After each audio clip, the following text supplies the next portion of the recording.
eh, Mas Saleh Ibrahim selaku pemantik pada diskusi pada malam hari ini. Kemudian selamat malam juga rekan-rekan sekalian yang tidak saya sebutkan satu persatu. Kemudian terima kasih juga kepada Bang Ferry Faruk yang sudah menyediakan Zoom sehingga pada malam hari ini kita bisa diskusi dengan tema bagaimana filsafat diterima di masyarakat umum. Sebelum kita mungkin masuk ke pembahasan daripada Mas Saleh, alangkah baiknya kita coba saya sebutkan background daripada Mas Saleh itu sendiri. Nama lengkapnya Bapak Saleh Ibrahim. Kemudian beliau tinggal di Blitar. Usaha saat ini beliau ada CV Profati Indonesia yang bergerak di lembaga advokasi psikologi, di mana cabang-cabang daripada CV ini sudah cukup banyak di kota-kota besar Indonesia. Mungkin langsung saja kita ke poin inti pada diskusi pada malam hari ini, di mana tema ini pun hasil atas kesepakatan daripada grup di Facebook, ya, sehingga memutuskan judul ataupun tema diskusi pada malam hari ini adalah bagaimana filsafat bisa diterima di masyarakat umum.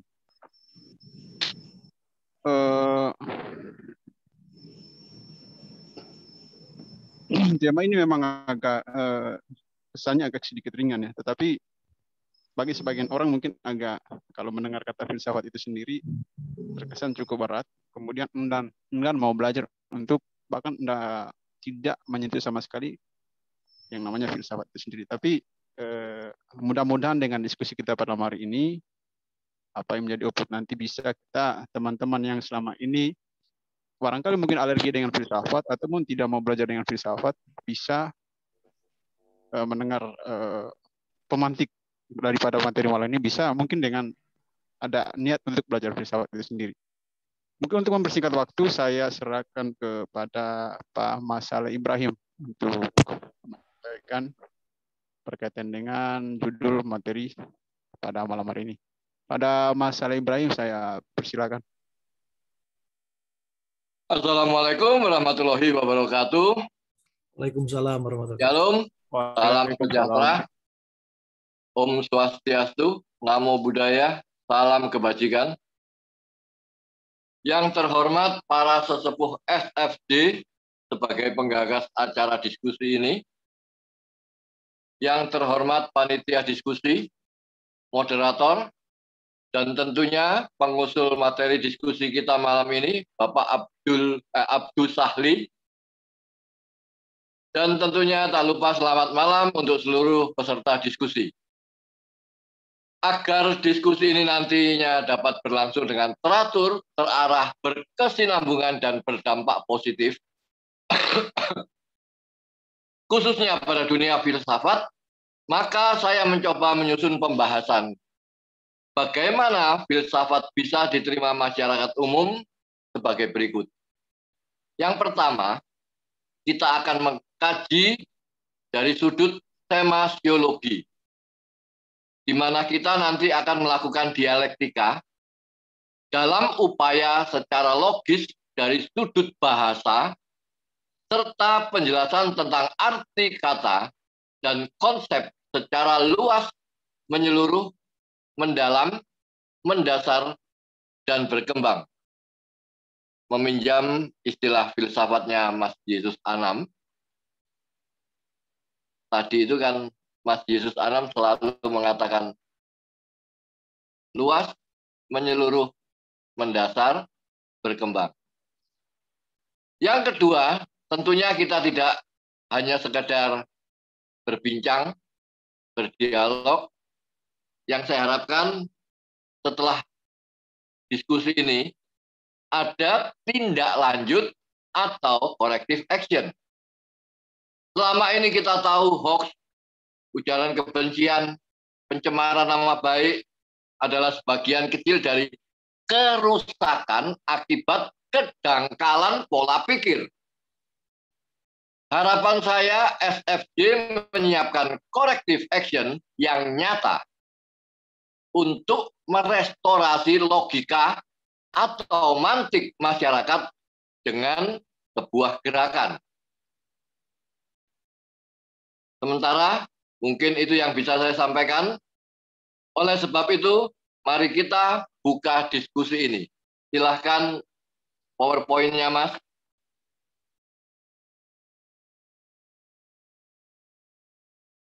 Mas Risat. Kita buka dengan PowerPoint. Diskusi Sekolah Filsafat Jalanan hari ini dengan pengusul Bapak Abdul Syahli. Kita awali dengan pembahasan yang pertama. Monggo, dilanjut.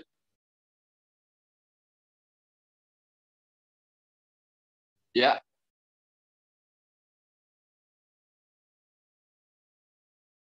Bagaimana filsafat bisa diterima masyarakat umum? Kita awali dengan kata filsafat lebih dahulu. Oleh sebab itu saya harapkan sebagai tokohnya, sebagai mbahnya, Mas Yesus Anam membahas apa itu filsafat nantinya, awalnya, ya. Saya harapkan nanti diawali dengan Mas Yesus Anam membahas tentang apa itu filsafat, baru kemudian kita kembali ke Mas Abdul Syahli sebagai pengusul mengapa menggunakan kata bagaimana. Karena sepengetahuan saya, jika kita menggunakan kata mengapa, jawabnya mudah. Tapi dengan kata bagaimana, jawabnya nanti akan panjang. Oleh sebab itu, kita akan membahas perlahan-lahan, satu persatu, supaya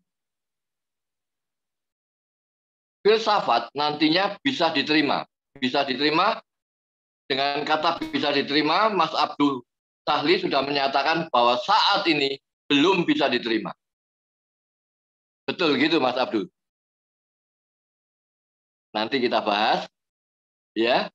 Kemudian satu lagi, masyarakat umum. Selama ini kita tahu masyarakat umum terdiri dari berbagai strata sosial, ya. Perkotaan, perdesaan, milenial, konservatif, atau yang oleh sebab itu nanti kita bahas satu persatu. Diawali terlebih dahulu saya mohon bantuan dari Mas Yesus Anam, yaitu menjabarkan tentang filsafat yang bisa diterima masyarakat umum itu yang bagaimana, filsafat yang bagaimana. Monggo, Mas Yesus.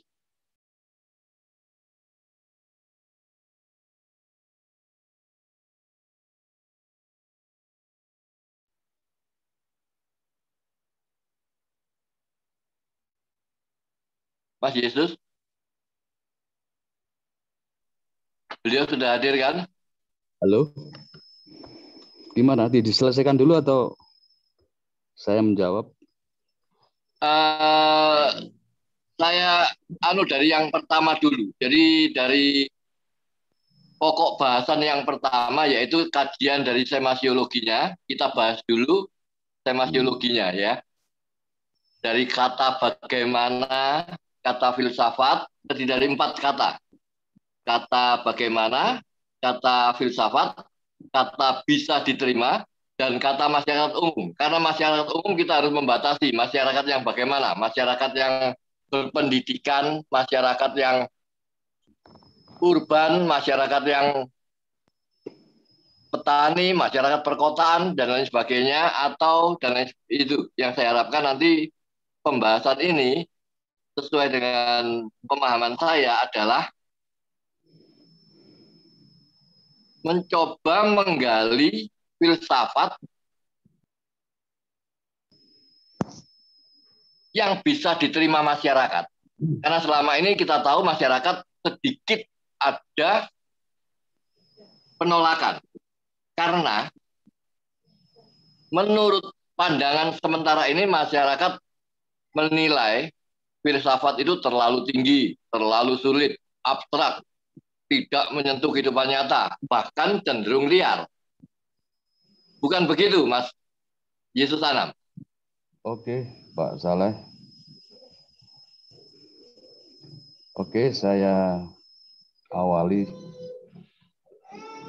dengan pengertian filsafat sebagaimana permintaan Pak Saleh Ibrahim untuk menjelaskan terlebih dahulu apa itu filsafat. Jadi kalau kita mau mendefinisikan filsafat itu agak sulit ya. Jadi definisi filsafat itu banyak sekali. Bahkan kata filsafat sendiri tidak memberikan pertolongan terhadap definisi filsafat.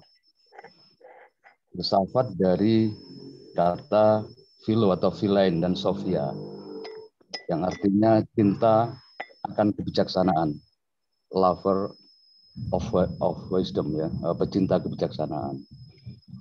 Tapi ada yang mengatakan bahwa mendefinisikan filsafat itu seperti mendefinisikan cinta. Jadi sesulit mendefinisikan cinta. Ada yang mengatakan begini, defining philosophy as difficult as trying to define love. Sulit. Kata cinta itu kan sulit didefinisikan.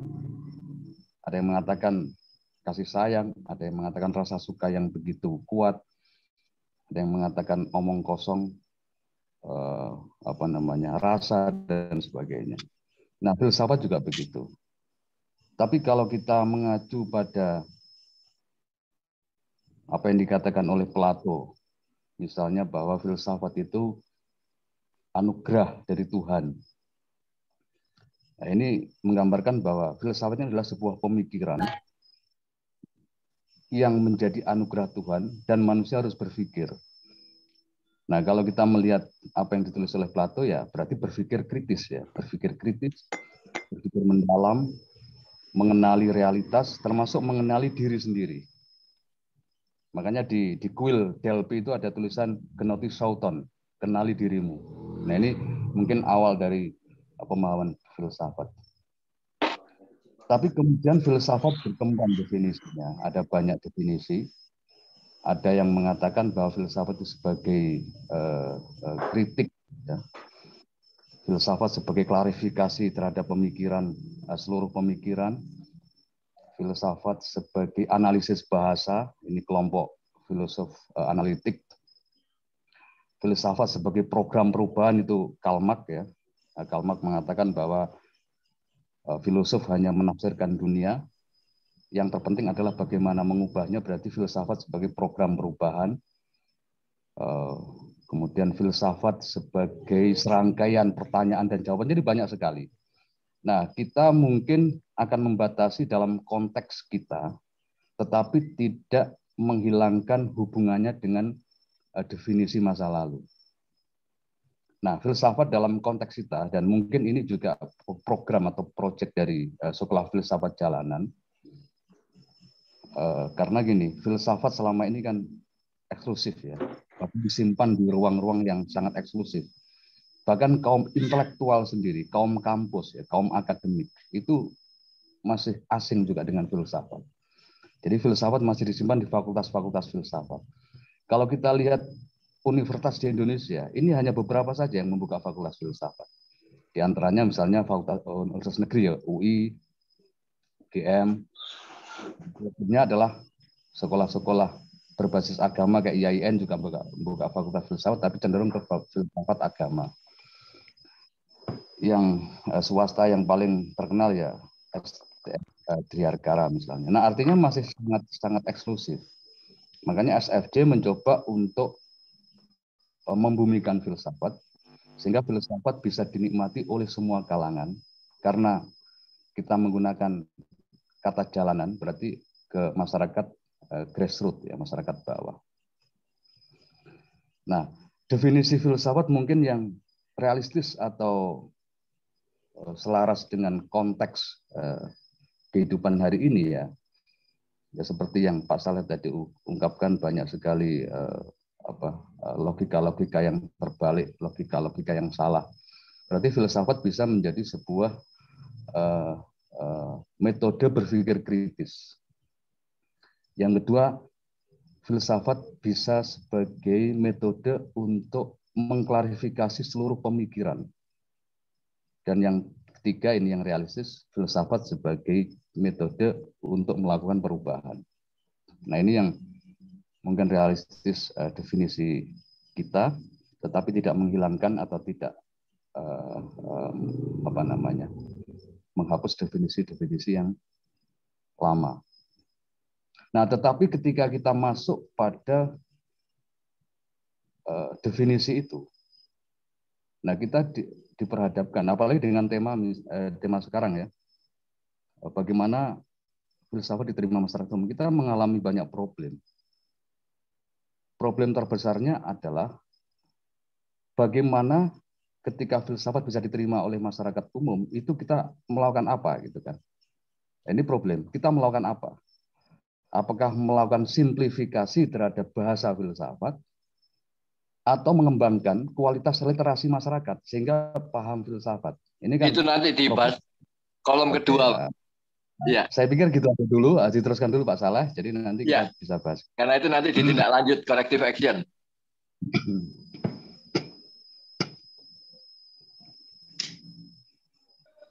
Ya, terima kasih Mas Anu ya. Jadi benar, pemahaman filsafat yang diharapkan apakah benar menurut Mas Abdul Sahli gitu ya, yang disampaikan tadi, bahwa bagaimana kita meringankan, mensimpelkan, simplifikasi, meringankan filsafat agar diterima oleh masyarakat umum.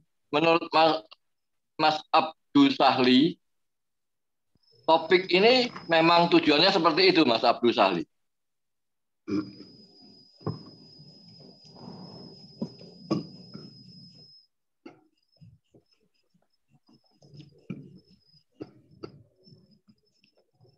Mas Abdul Sahli.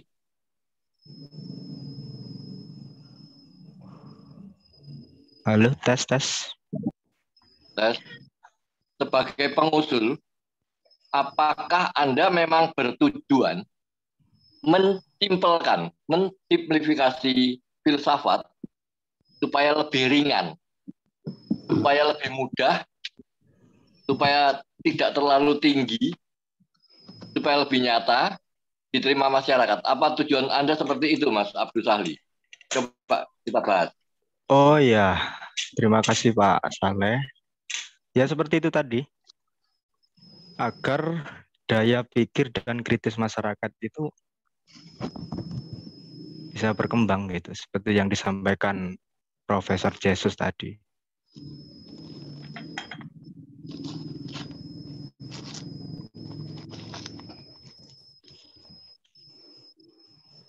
Oke, kita lanjutkan pembahasannya.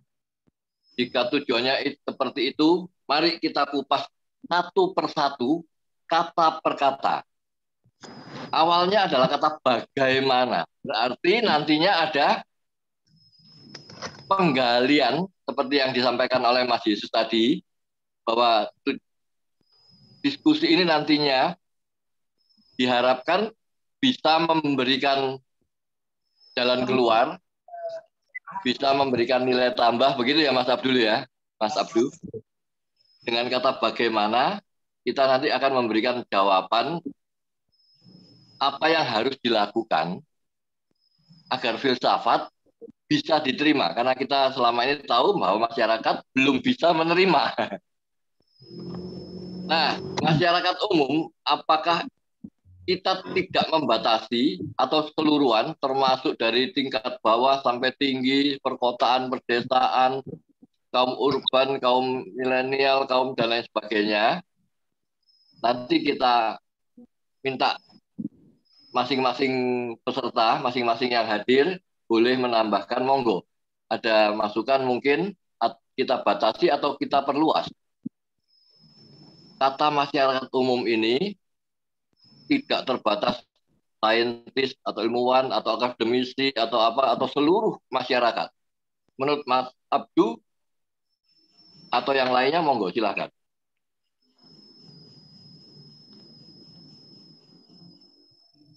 Izin Pak Saleh ikut urun rembuk. Ya. Saya Mihradi ya.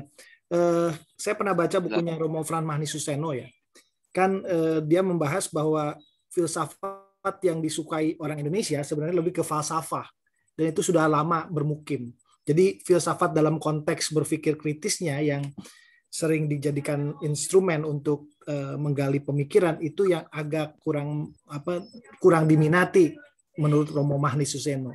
Jadi sebenarnya kata masyarakat di sini tentu harus diperluas karena sebenarnya di masyarakat biasa pun ada akar-akar filsafat tadi dalam arti falsafah tadi, ajaran-ajaran tentang nilai-nilai kebajikan dan sebagainya.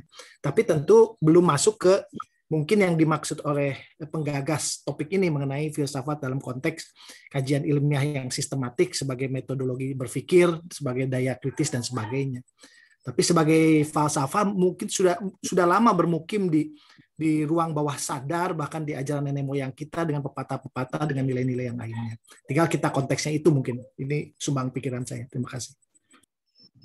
Terima kasih. Yuk. Ada tanggapan yang lain mungkin?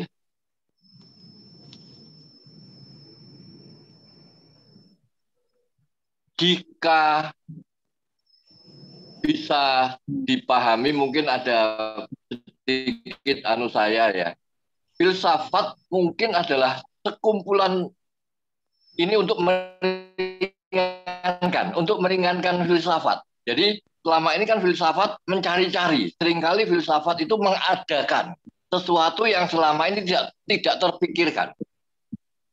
Sehingga terasa tadi filsafat itu abstrak, filsafat itu liar, filsafat itu sulit, terlalu tinggi, dan lain sebagainya. Bagaimana jika kita dari SFJ nantinya ya, harapannya membatasi atau kalau sebelumnya kan eksklusif ya, kita tertutup membahas mendalam, luas, mendasar, tapi sekarang coba kita malah terbuka dengan problem-problem yang langsung mendapat perhatian dari masyarakat dan yang dicarikan jawaban oleh para ahli filsafat. Jadi di SFJ itu nantinya harapan saya ada pemicu, ada pemantik yang menghadirkan problem-problem yang nantinya langsung mendapat perhatian dari masyarakat filsafat tentunya ya, dicarikan jawabannya dengan metode dialektika, yaitu dialog antara dua pendirian yang bertentangan. Seperti kemarin saya sempat bertentangan dengan Profesor Yesus Anam. Maaf Pak Prof, mbahnya diajak bertentangan kemarin, tapi tujuannya adalah menggali lebih dalam. Betul Pak Prof ya? Monggo, mungkin ada pendapat yang lain. Jadi dari saya, filsafat dalam bagaimana filsafat bisa diterima oleh masyarakat, alangkah baiknya jika filsafat yang tertulis di sana itu diartikan sebagai problem yang mendapat perhatian dari para ahli filsafat. Jadi artinya digali oleh kita. Jadi filsafat yang tertulis itu nantinya merupakan satu bentuk dialektika. Setiap problem yang ada dan kita ajarkan masyarakat untuk menggalinya. Bagaimana mungkin Mas Abdu ada pemahaman yang berbeda dari Anda? Silahkan.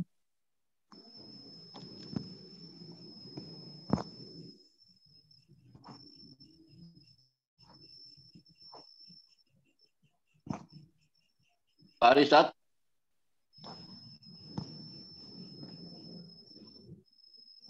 Monggo, Pak Abdunya.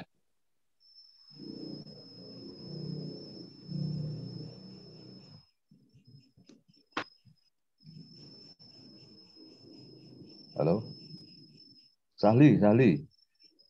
Kiai Sahli. Sahli. Oh, panggilnya Sahli. Monggo Pak Sahli.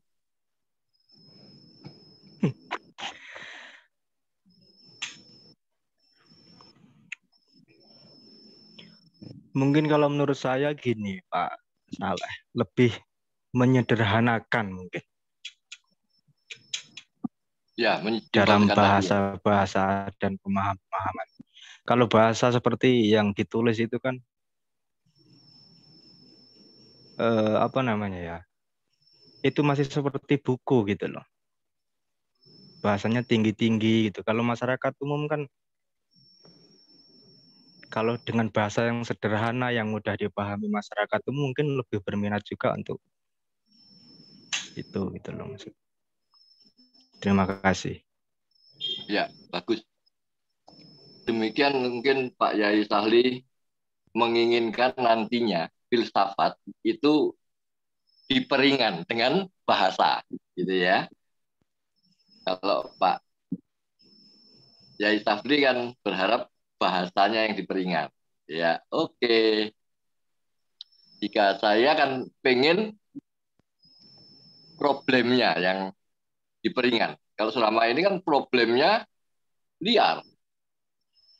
Problemnya terlalu dalam, terlalu tinggi, terlalu abstrak. Jadi problemnya yang saya inginkan dipersempit, yang nyata saja gitu ya. Mungkin ada yang lain, mungkin coba ayo kita, ini pendapat saya, pendapat Pak Sahli, Pak Yai Sahli. Mungkin ada yang lain mengenai filsafat supaya bisa diterima masyarakat umum. Mungkin ada bagaimana caranya filsafat bisa diterima? Monggo.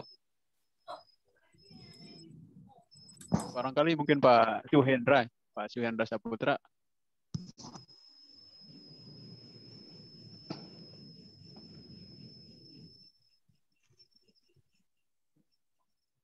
Suaranya nggak ada sih Pak. Suaranya tidak kedengarannya Pak.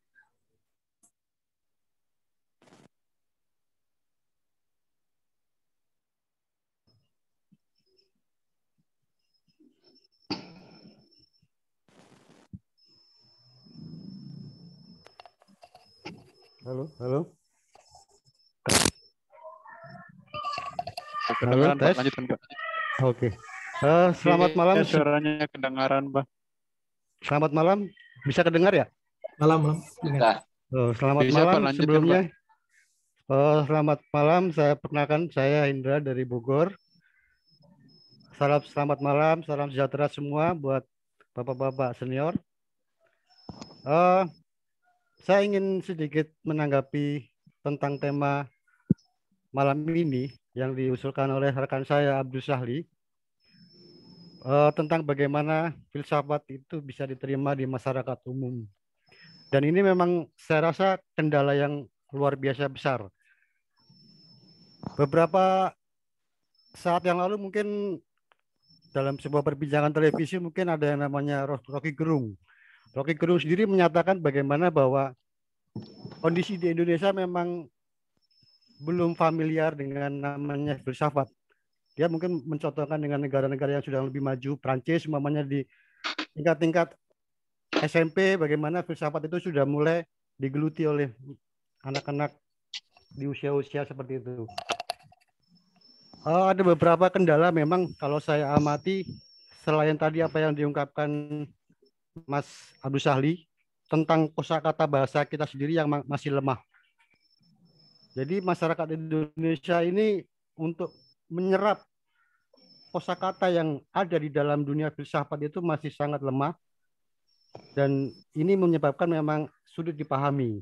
Apakah itu tentang dialektika atau apapun itu, yang kata-kata filsafat itu masih sangat awam untuk didengar. Yang kedua mungkin yang menjadi masalah sendiri adalah bahwa secara umum masyarakat kita belum siap. Belum siap dalam arti bahwa filsafat yang seringkali menjadi sebuah benturan pemikiran yang selama ini mungkin sudah menjadi pattern kita secara umum, itu tiba-tiba bisa berubah drastis dengan yang namanya itu filsafat gitu loh. Dan ini sering sekali memang saya secara pribadi di lingkup masyarakat memang sering menjadi kendala gitu kan. Ketika kita berbincang apapun itu tentang sesuatu hal, maka ketika kita sudah memakai sedikit-sedikit gaya bahasa filsafat, itu sudah ada anggapan melenceng lah segala macam. Dan itu memang menjadi kendala. Kemudian literasi. Bagaimana literasi di negara kita sendiri itu ya sampai saat ini memang untuk buku-buku filsafat masih banyak yang dilarang, masih banyak yang tidak boleh beredar atau dirazia, itu menjadi kendala. Nah, ini mungkin yang menyebabkan filsafat sendiri itu agak sulit untuk diterima masyarakat secara umum. Mungkin hanya di masyarakat akademis. Nah, itu mungkin sedikit tanggapan saya. Bapak, mohon ditanggapi. Kekurangannya saya mohon maaf. Dan selamat malam. Saya sambil jalan ngikutin. Saya kembalikan kepada pemantik, Pak Saleh. Selamat malam. Monggo. Terima kasih, Pak Hendra. Monggo, Pak Risat, ditarik teman-teman lainnya. Teman lainnya ditarik. Siapa yang hadir? Monggo, memberikan tanggapan. Barangkali Bang Faruk, Ferry Faruk, untuk menanggapi berkaitan dengan tema. Jadi diperbanyak pendapatnya. Ayo, tadi Pak Prof. Yusuf Anam sudah, Pak Yai Tahli sudah, saya sudah.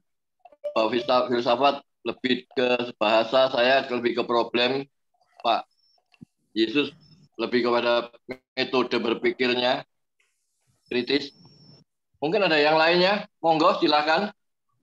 Saya ikut nyimak aja Bang dulu. Ferry Faruk barangkali. Saya ikut nyimak aja dulu, Bang. Ini kayaknya lagi agak meriang. Sama. Ya, baik. Ya. Semangat.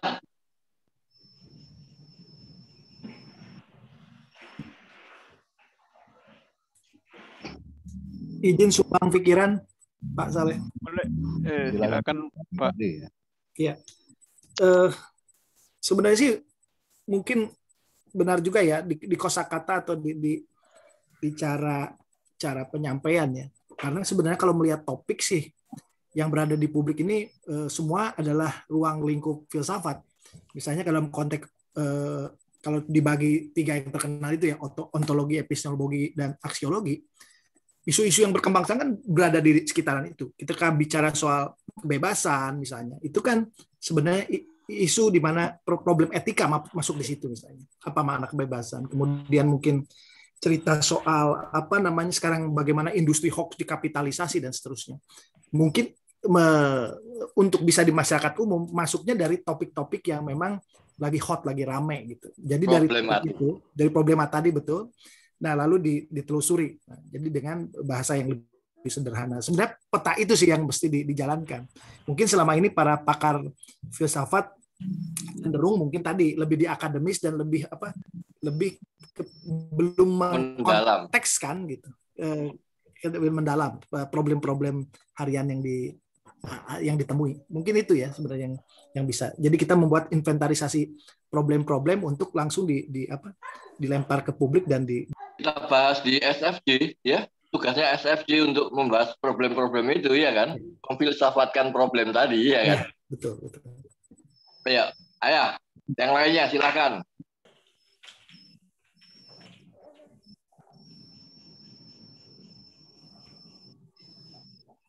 Monggo, Pak Risat, teman-temannya yang lain.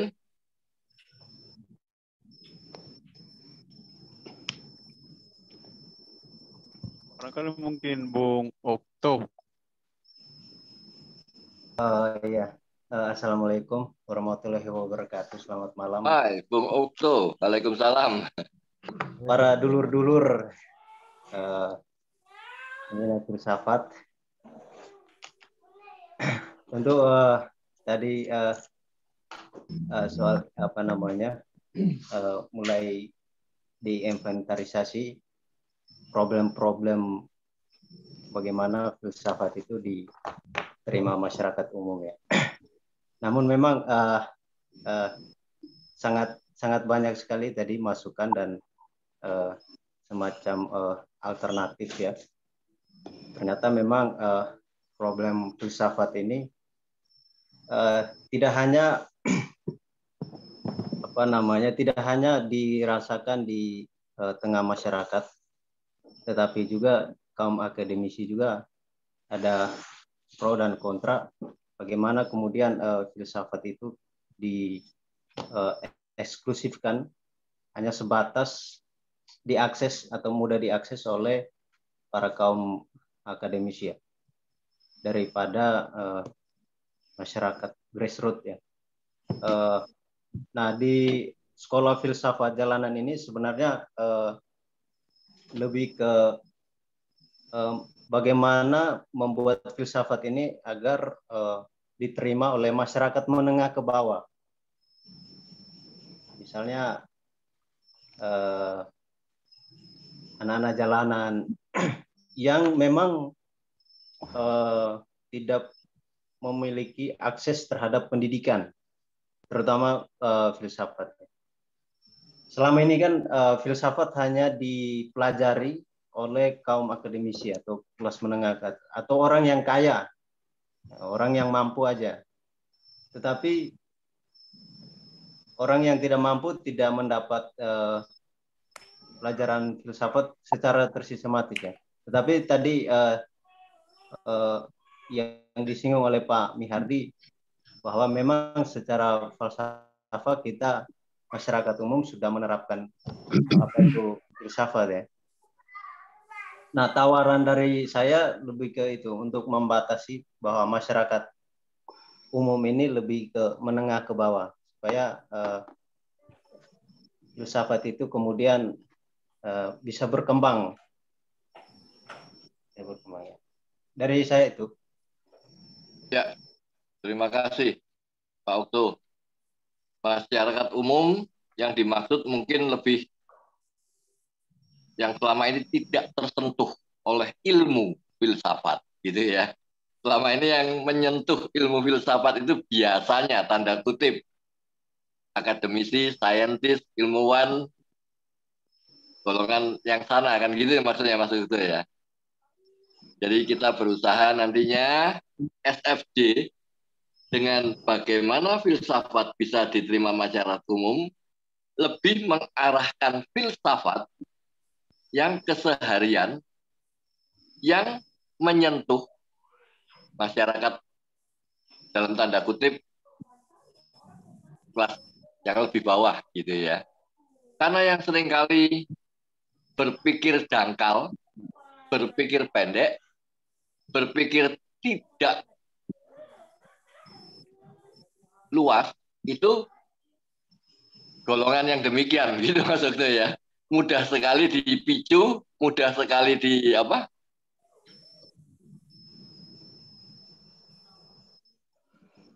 dimanfaatkan karena memang metode berpikirnya masih dangkal. Terima kasih Mas Okto. Ya, ada lagi mungkin, silahkan.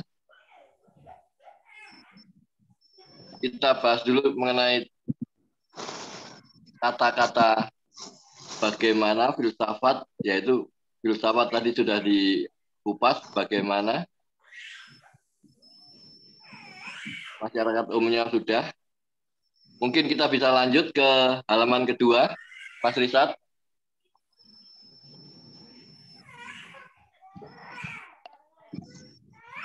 Kita lanjut ke halaman kedua, Mas Risat.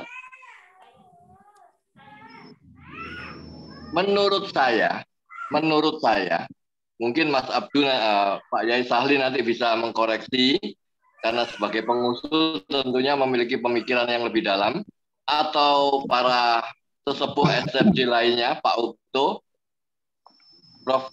Yesus, mungkin bisa ini. Menurut saya, jika kita mengacu pada tema bagaimana filsafat bisa diterima masyarakat umum, tadi sudah dikatakan mungkin bahasanya dipermudah, bahasanya diperingan, bahasanya diawamkan. Yang kedua, mungkin problem-problem yang dikupas, yang dibahas, yang didiskusikan, itu yang menyentuh keseharian.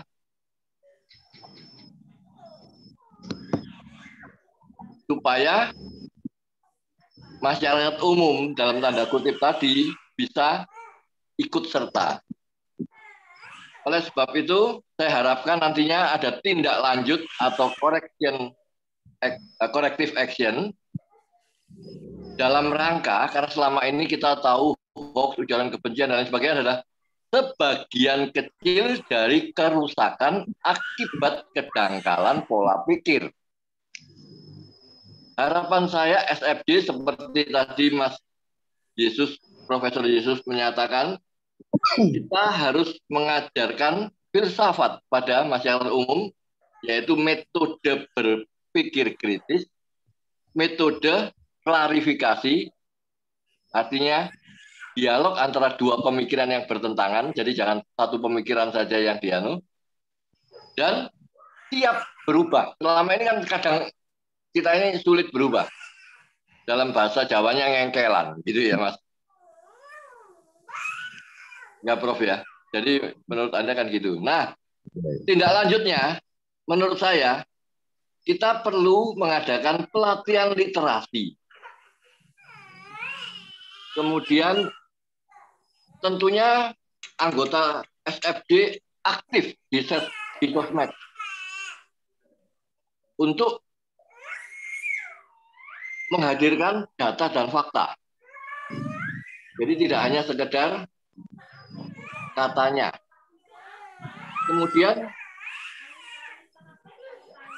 memperingan filsafat. Artinya memperingan filsafat itu tadi sudah disampaikan, bahasanya diperingan, materinya diperingan, jangan membahas tentang penciptaan, maaf,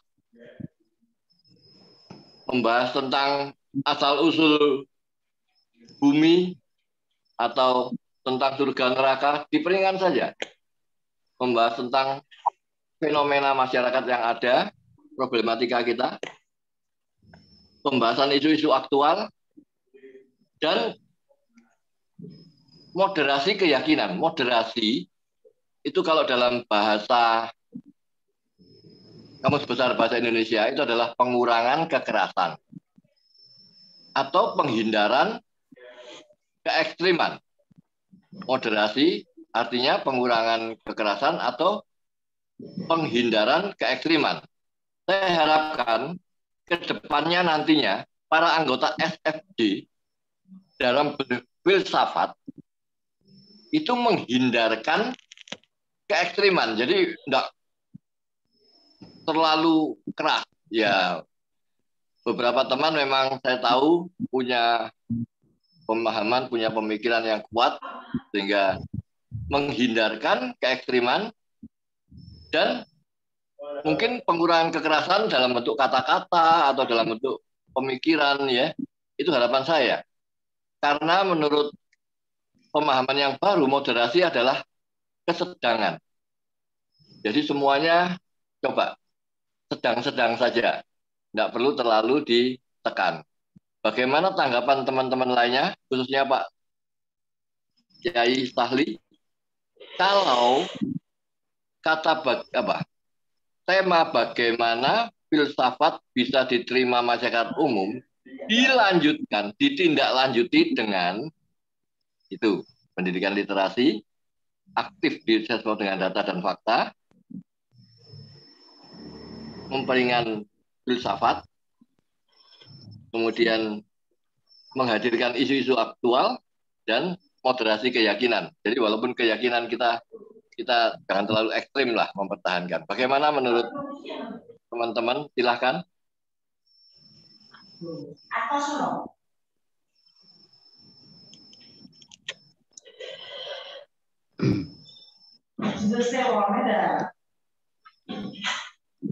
Pak Prof.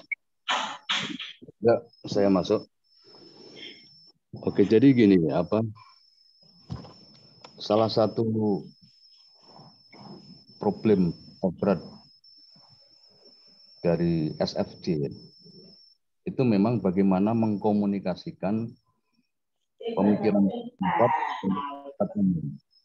Ini problem. Jadi ada dua hal yang mungkin perlu kita kita elaborasi ya. Pertama, apakah kita perlu melakukan simplifikasi bahasa? Jadi bahasa dan pikiran itu kan hubungannya koeksistensif ya, hubungannya menyatu. Jadi bahasa bisa membentuk pemikiran, pemikiran bisa membentuk bahasa. Nah ini lebih dulu mana bahasa? Apakah bahasa dulu baru kemudian pikiran terjadi, atau apakah pikiran dulu baru bahasa terjadi? Nah, untuk meneliti ini susah ya. Ini seperti lebih dulu mana antara telur dengan ayam gitu kan. Telur bisa menghasilkan ayam, ayam bisa menghasilkan telur. Nah, tapi ini hubungannya koeksistensif. Nah kalau kita melakukan yang pertama, melakukan simplifikasi bahasa agar dipahami oleh masyarakat, ini bisa ada reduksi pembicaraan. Ini reduksi terhadap makna filsafat. Tapi kalau tidak melakukan itu, juga susah dipahami. Misalnya kita kata kesadaran, consciousness misalnya. Kata kesadaran itu ketika diterjemahkan dalam bahasa non-filsafat mungkin banyak sekali ya. Kesadaran dalam makna psikologi, kesadaran dalam ini itu sebagainya. Susah untuk diterjemahkan secara pasti, itu kan susah. Kata intensionalitas misalnya. Kata intensionalitas kalau diterjemahkan juga panjang. Yaitu aspek mental yang terarah pada satu objek misalnya. Itu kan panjang. Nah, bagaimana mengemas ini? Ini suatu problem tersendiri. Jadi kalau kita melakukan ini berarti melakukan reduksi. Ketika kita melakukan reduksi terhadap makna filsafat, masalahnya adalah ini jebakan baru lagi. Jebakan baru untuk membawa masyarakat masuk dalam kebingungan filsafat kan itu kan.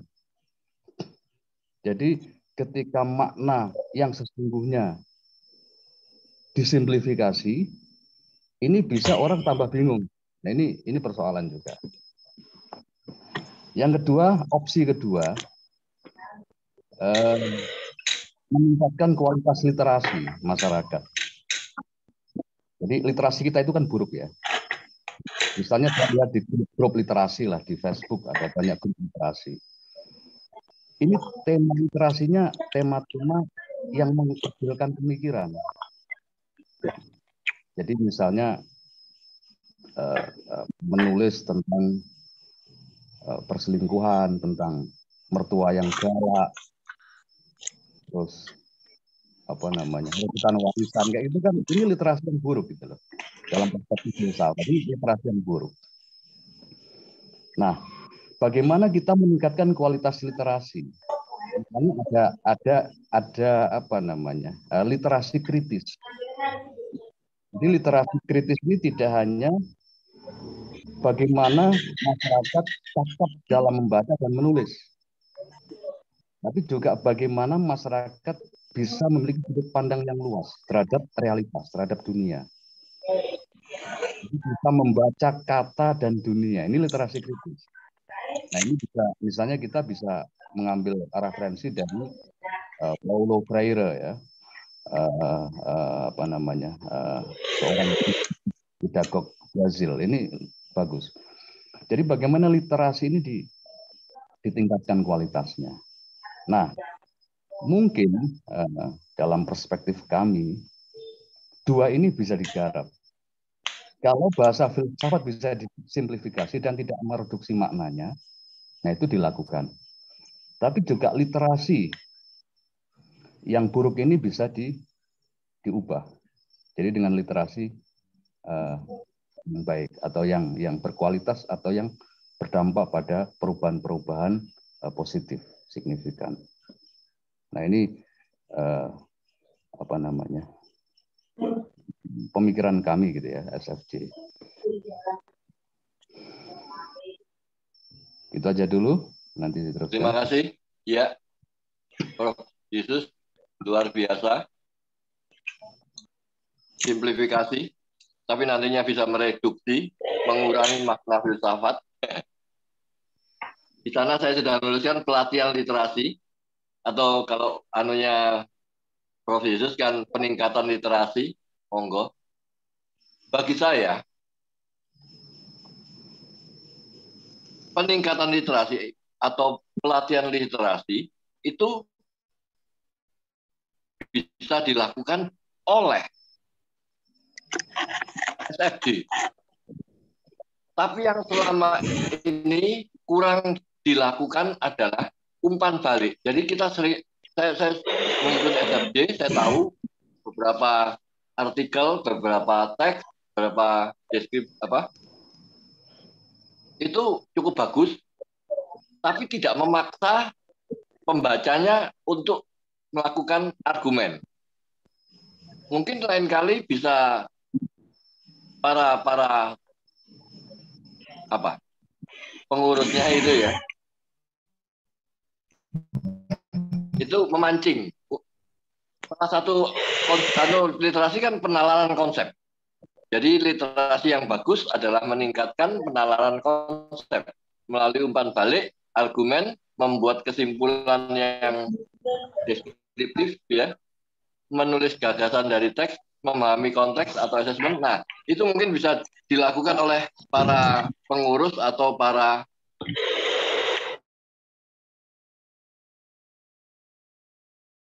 pemberitaan. Kita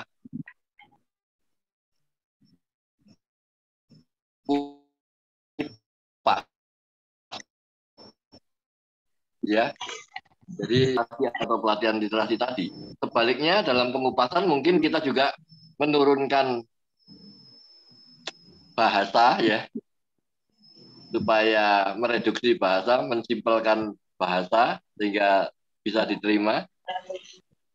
Dan saya harapan satu lagi yaitu moderasi keyakinan. Jadi jangan dipaksakan bahwa ini benar, ini harus demikian. Kita yang beberapa kali saya melihat pembahasan, beberapa kali saya mengikuti diskusi atau perdebatan, itu seringkali bertujuan untuk menunjukkan kebenaran, menang kalah, benar salah. Bagi saya tidak di sana. Jadi saya punya pendapat, Anda punya pendapat, ya monggo, silakan berbeda. Walaupun tidak menyelesaikan. Kadang tidak, menurut saya, tidak harus sampai pada kesimpulan. Jadi artinya sedang-sedang saja. Itu moderasi keyakinan. Tapi monggo, mungkin ada pendapat lainnya, silakan. Silakan. Jadi supaya bisa diterima, kita tindak lanjuti dengan cara apa? Teman-teman yang lainnya silakan.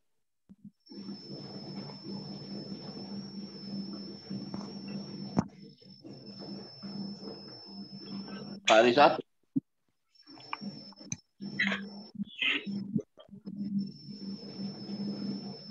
Monggo dipanggil temannya lainnya, Pak Risat. Oh iya, saya pengen menyapa Mbak Ika yang kemarin katanya mau mendampingi saya. Mana Mbak Ika? Assalamualaikum Mbak Ika.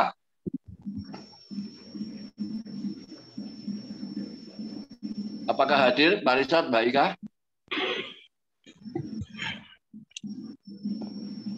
Sepertinya belum masuk ini, Bang. Belum masuk. Kendala sinyal mungkin Mbak Ika. Monggo yang lain silakan. Untuk corrective action bagaimana filsafat bisa diterima masyarakat umum? Apa yang harus kita lakukan? Pak Hendra? Mas Okto?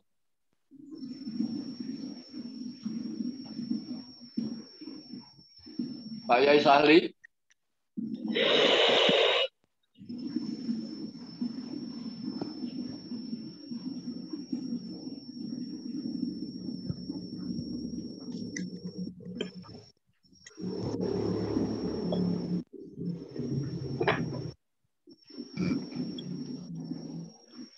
Monggo, silakan.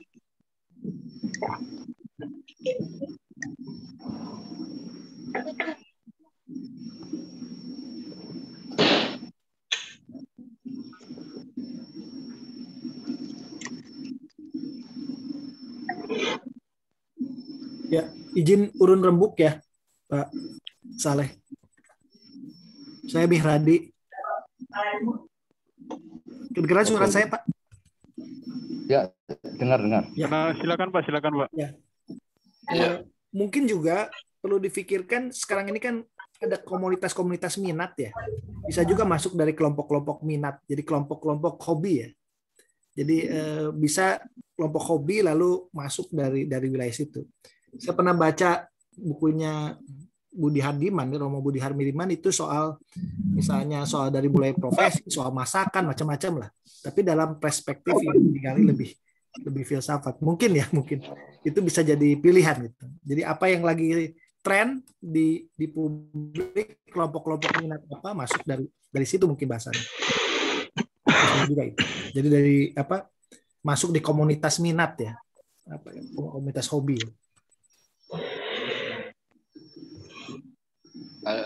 Bagus, Pak Hendra, makasih. Terima kasih.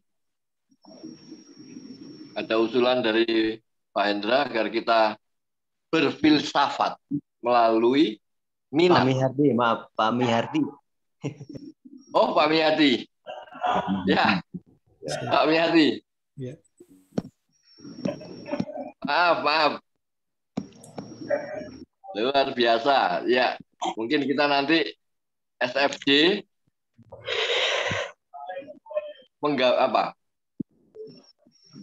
mengundang komunitas-komunitas, dan dari sana kita akan menggali masing-masing minat mereka, gitu ya. Yuk, ada lagi silakan. Pak Okto, silakan. Ada usulan.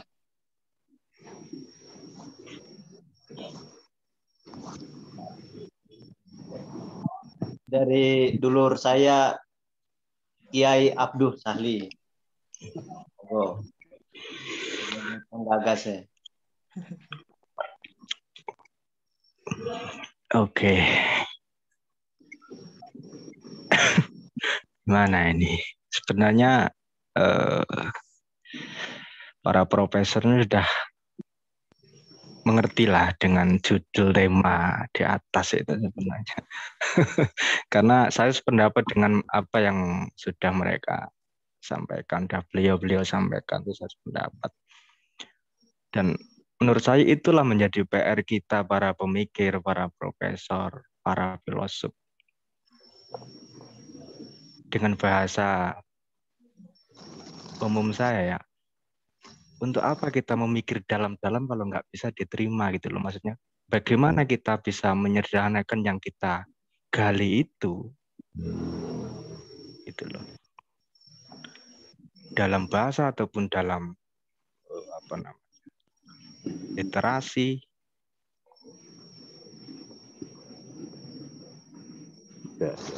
Yang sukar-sukar kita gali sendiri, tapi untuk masyarakat umum kita sajikan yang bagaimana yang mereka bisa makan gitu maksud.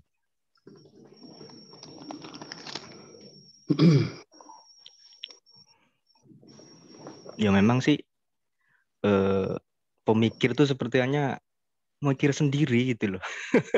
Dan masyarakat umum tuh maunya yang instan gitu loh. siapapun itu, jika dia mendalami dalam pikir, seolah-olah mereka memang sendiri, karena nggak ada yang bisa diajak bicara. Oke, terima kasih. Mungkin gitulah ya, Prof. Jesus ya. Ya, saya masuk. Menanggapi Kang Sahli sama Pak Mihradi tadi bagus ya. Pak Mihradi bilang, saya sambil ngelinting rokok ini. Karena pakai mbako. Jadi minat itu penting ya. Jadi ada kelompok-kelompok minat yang mungkin itu sebagai segmen dari perluasan pemikiran filsafat. Jadi minat terhadap sesuatu itu bisa menjadi pintu utama untuk mengetahui. Makanya kalau kita lihat anak kecil itu kan minatnya banyak untuk mengetahui. Makanya sebenarnya anak kecil itu sudah berfilsafat. Jadi kita itu sudah berfilsafat ketika kecil gitu. Tapi kemudian karakter filsafati ini dihancurkan oleh hegemoni pemikiran yang absolut, kan begitu kan. Anak kecil itu belum mengenal pemikiran yang absolut, dia bertanya apa saja. Apa itu kucing, apa itu meong, apa itu Tuhan, apa itu matahari, apa kan pertanyaan-pertanyaan filosofis ya. Pertanyaan filsafati ya. Maksudnya pertanyaan yang mengandung filsafat. Nah, ketika pemikiran sudah disuguhkan oleh satu kekuatan hegemonik, entah negara, entah institusi-institusi resmi, atau orang tua kita, sosial kita, kemudian cara berpikir filsafat ini mandek. Jadi anak kecil yang dulunya berfilsafat kemudian mandek. Nah, saya ingin tekankan bahwa antusiasme, minat yang kuat itu penting untuk memahami sesuatu, termasuk filsafat.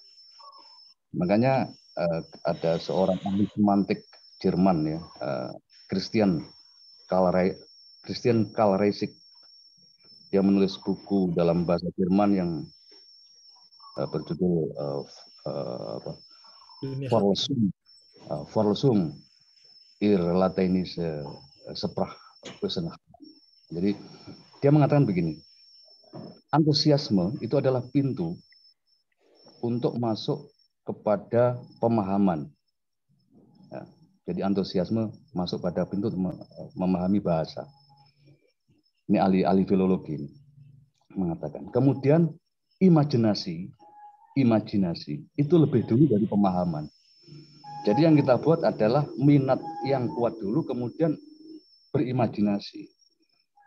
Kita lihat ya, literasi kontemporer ya, itu kan menyuguhkan yang demikian. Misalnya diskursus tentang musik kontemporer, musik musik posmo lah gitu ya. Itu kan karena menghadirkan satu imajinasi yang kuat, maka diminati oleh banyak orang. Nah, filsafat tertinggal di sini. Makanya kita harus melakukan kontra mainstream, kontra kecenderungan. Jadi yang kecenderungan. Nah, diskursus itu kadang-kadang negatif. Orang antusias terhadap suatu hal yang imajinatif, tetapi negatif. Nah, oleh karena itu filsafat harus masuk sebagai kontra terhadap diskursus mainstream. Misalnya membangun minat orang untuk mengetahui, mengembalikan di masa-masa kecil dulu, mengembalikan rasa ingin tahunya yang sangat besar. Nah, ada definisi filsafat juga mengatakan bahwa filsafat adalah serangkaian dari pertanyaan-pertanyaan dan jawaban-jawaban. Nah, ini juga bisa masuk. Jadi kita mempertanyakan sesuatu yang belum jelas. Dan kita ingin mendapatkan sesuatu yang setidaknya jelas. Nah, ini bisa menjadi pintu untuk masuk ke filsafat. Oke, gitu aja dulu. Ya, antusiasme supaya masuk ke pemahaman dengan berimajinasi sebelumnya itu juga bisa didorong sebagai pemicu berfilsafat, ya. Mungkin yang lainnya ada lagi, Pak Rizal, teman-temannya dipanggil satu persatu.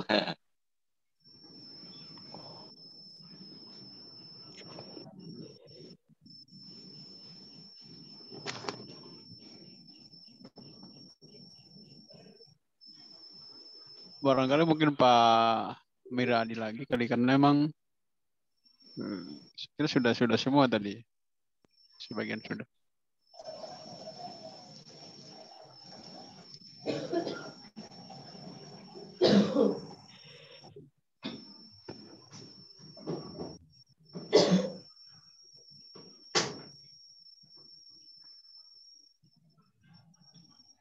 Nah, kalau misalnya ada pertanyaan begini, apakah sebenarnya masyarakat kita ini tidak bisa menangkap bahasa filsafat? Itu saya pikir juga kalau kita menjawab iya gitu ya, itu kayaknya sewenang-wenang juga ya, karena sebenarnya banyak istilah-istilah baru Yang kita sendiri malah belum paham.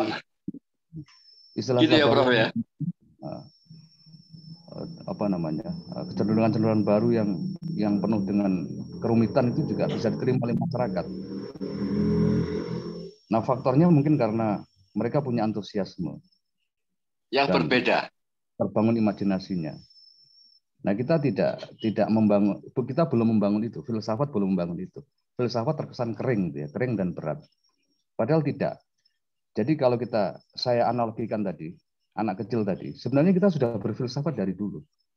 Bahkan ketika kita dipancing untuk mempertanyakan sesuatu yang layak dipertanyakan, sebenarnya dalam pikiran kita bermunculan. Tetapi kadang-kadang dibatasi oleh hegemoni hegemoni pemikiran absolut. Gitu. Pemikiran absolut bisa lahir dari negara tentang demokrasi. Demokrasi itu kan diwacanakan ya, disuguhkan kepada masyarakat sebagai sistem yang paling bagus misalnya gitu. Nah, itu sudah kita tidak mempertanyakan karena ini hegemonik. Teori-teori sosial politik mengatakan itu. Ini kan hegemoni sebenarnya. Nah, kita mati filsafat, tidak lagi mempertanyakan benarkah demokrasi yang paling bagus. Nah, kayak gitu kan. Ini salah satu contoh. Jadi artinya sebenarnya pemahaman masyarakat, penerimaan masyarakat terhadap pemikiran-pemikiran kritis itu bisa.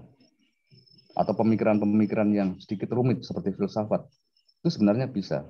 Kalau kita ada antusiasme, kemudian kembali kepada masa kecil dulu, suka bertanya gitu ya, itu bisa dikembalikan ke situ. Ya, benar juga, Prof. Karena sebagai komunitas kita sebagai kelompok filsafat, kadang kita juga ketinggalan memahami banyak sekali perubahan diksi, kata-kata baru. Kita tertinggal. Nah, itu juga karena kita masih berkutat pada hal-hal yang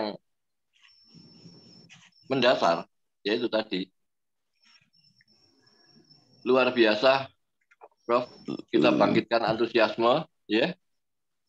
Kalau dalam bahasa saya, yaitu kuriositas atau keingintahuan masyarakat kita yang rendah. Jadi pada prinsipnya karena budaya. Kalau menurut saya ini budaya. Kita terlalu lama berpikir lurus, linear. Artinya disuguhi data dan fakta dan itu dipercaya sebagai nyata. Tidak ada keinginan untuk menggali di baliknya. Tidak ada keingintahuan melihat sisi lainnya. Kuriositas. Masyarakat yang rendah. Jadi kalau pertanyaannya malam ini adalah mengapa filsafat Apa? Mengapa filsafat belum bisa diterima masyarakat umum atau apa? Saya pastikan jawabannya mudah, yaitu karena budaya keingintahuan kita, budaya untuk menggali lebih dalam, lebih mendasar, itu rendah. Jadi, tapi kalau bagaimana, ini kan ke depan. Tujuannya adalah nantinya masyarakat ini punya keingintahuan, punya antusiasme, punya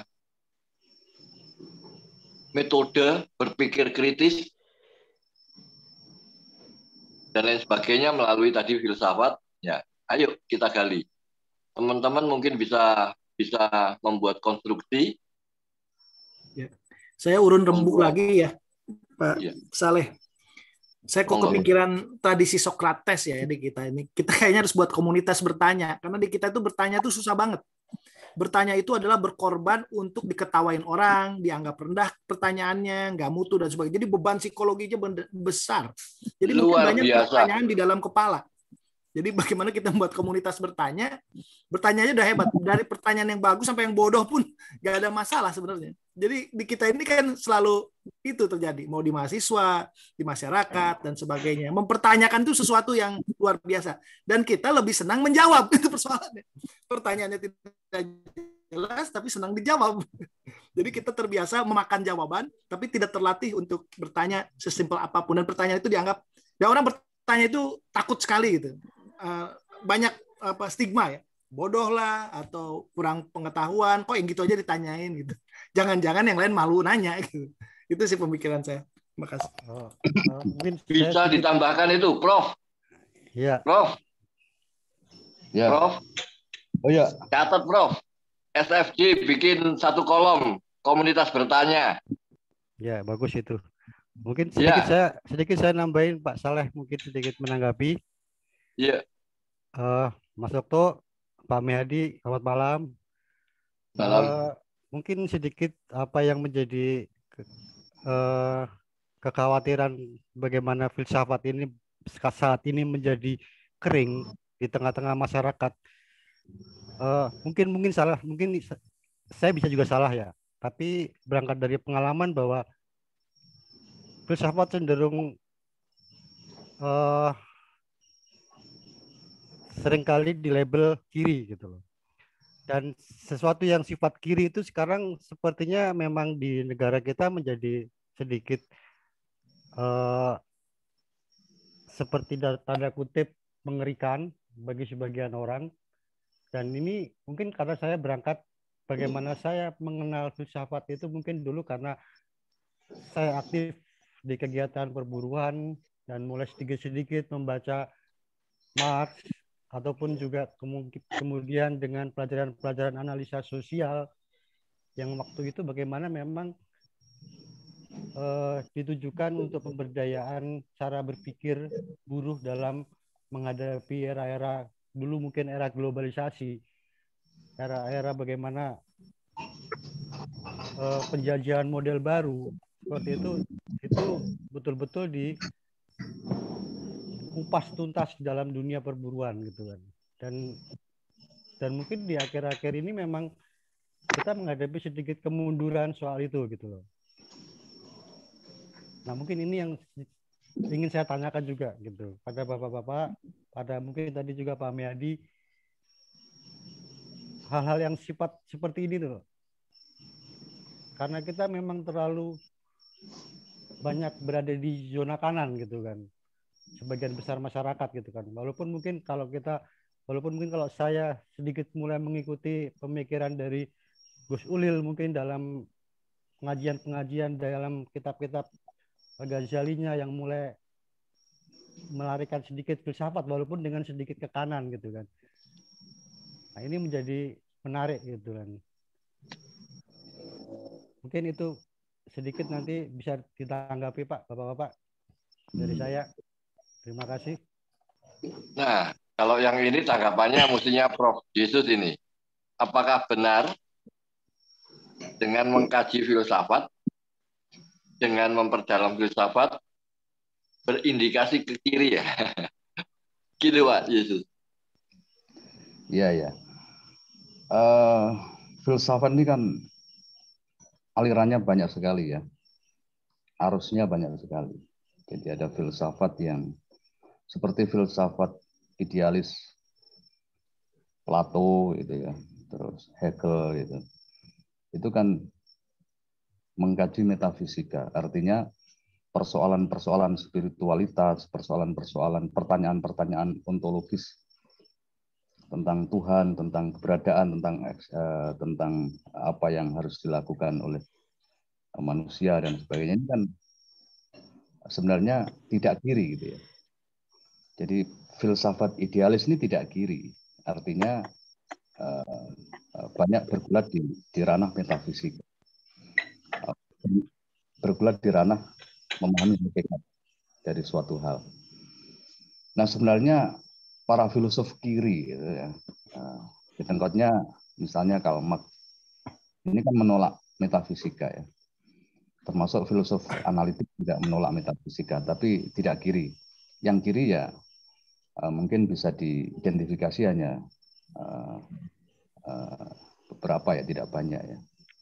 Walaupun banyak juga yang tadinya kiri kemudian tidak kiri lagi. Artinya gini, memang harus ada sosialisasi ke situ.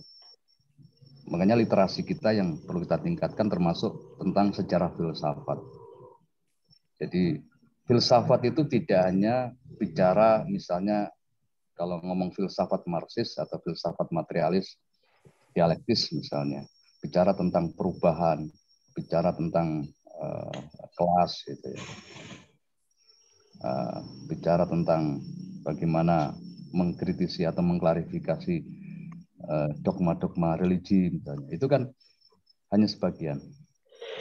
Tapi ada filsafat-filsafat yang memang bergerak di segala pertanyaan, di segala persoalan. Jadi ruang filsafat, kalau kita ngomong sejarah filsafat mulai dari Thales, Pythagoras, Plato, Socrates, Aristoteles, Kant, dan sampai filsafat kontemporer ya. Ini kan kajiannya luas sekali. Hampir semua sektor persoalan, semua sektor yang dianggap sebagai masalah dalam kehidupan itu dipertanyakan, dikupas. Sebenarnya banyak sekali. Bahkan filsafat sufis ya, teosofi ya.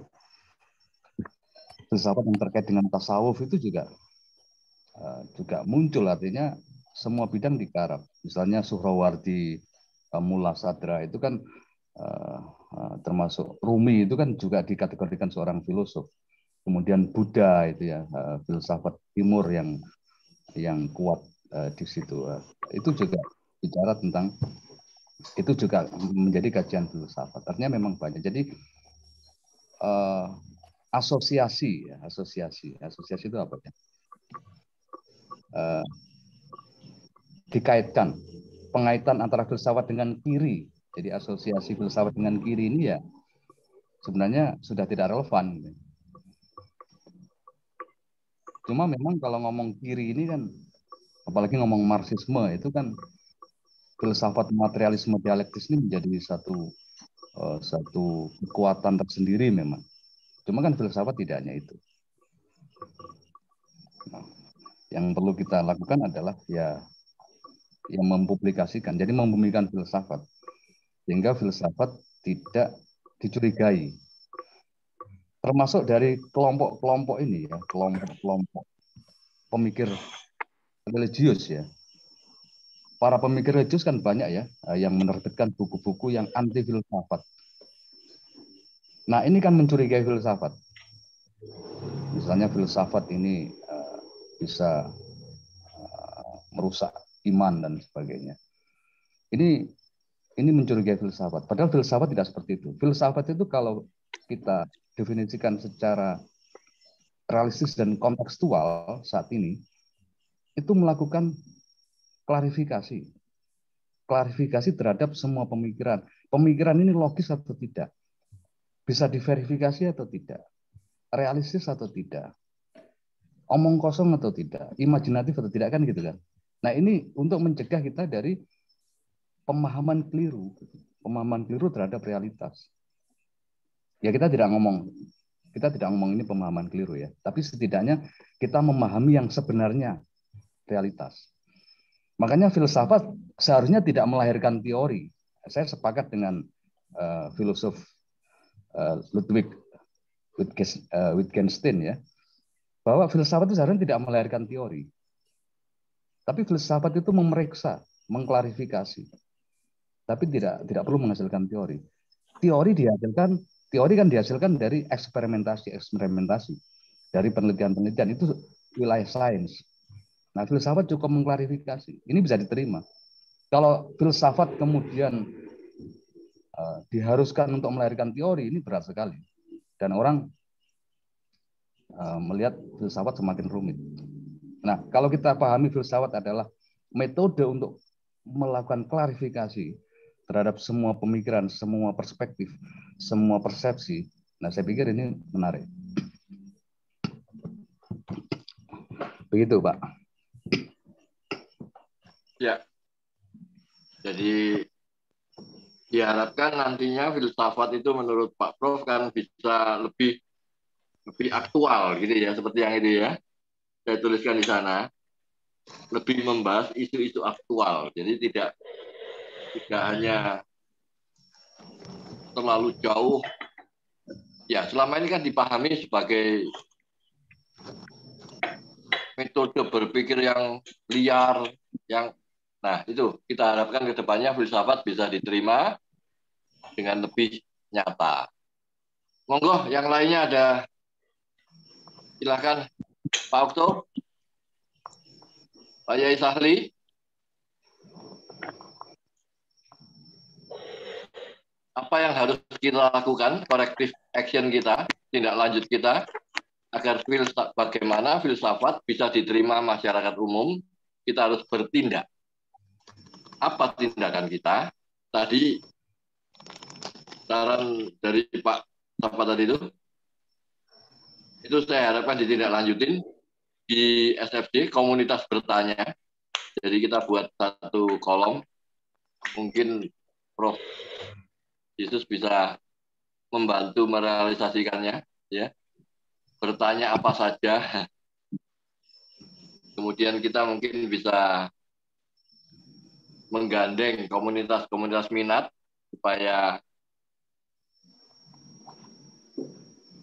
dengan menggali minat mereka itu lebih membuat mereka mau berfilsafat. Ada lagi yang lainnya? Barangkali Pak Panglima Kembang.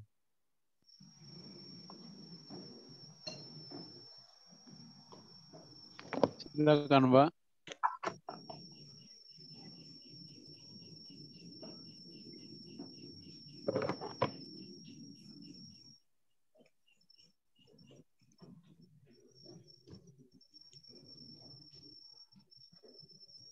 Ya. Untuk Bapak Panglima Kembang di sini.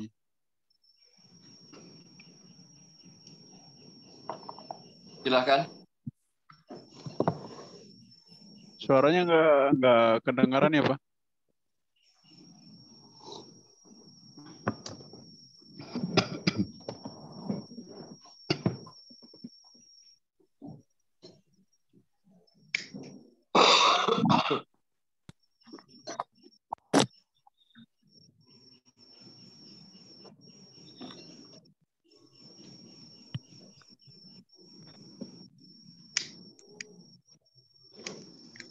Mungkin bergeser ke Pak Ferry Faruk ya. Tadi awal beliau menyimak terus.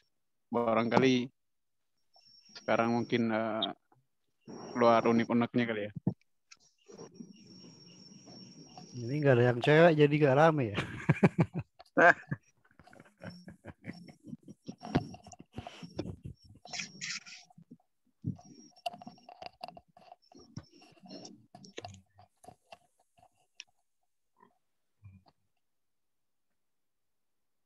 Sepertinya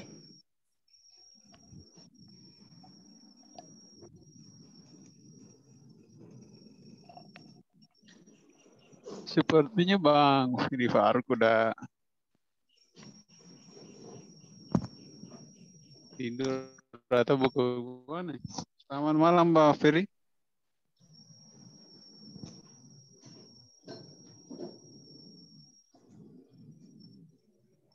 Itu ada Fernandes, itu bisa menanggapi mungkin. Ada Thomas Suri itu juga. Siapa ya? Malam ini saya nyimak aja. Kebetulan lagi meriang banget nih. Dengerin aja. Siap, siap Bang. Barangkali mungkin ini ada tulis KA ini. Iya, Kak. Terikut.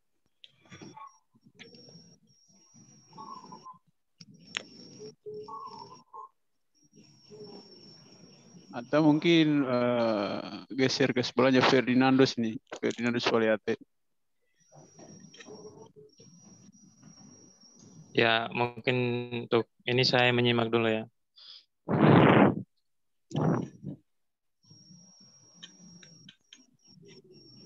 Mungkin Ya. Thomas, silakan Tom. Thomas Suri. Atwar. Halo, Silakan, mungkin ada yang menanggapi berkaitan dengan halo. tema diskusi malam ini. Kalau dari saya, mungkin saya juga nyimak dulu karena saya juga belum terlalu memahami tentang filsafat. Karena saya baru belajar tentang filsafat di SPC sekarang. Mungkin dari saya itu aja.